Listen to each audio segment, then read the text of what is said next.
Торжественным собранием в Якутии открыли год, посвященный 120-летию Ильи Егоровича Винокурова. Мероприятие прошло накануне в Театре оперы и балета.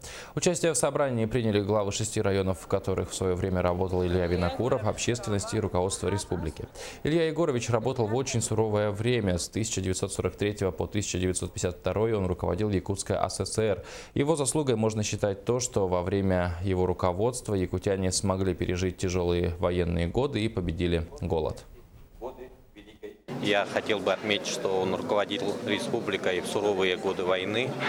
И на самом деле мы можем его охарактеризовать как человека очень системного, очень оперативного, человека, который заботился о своем народе, о своей стране.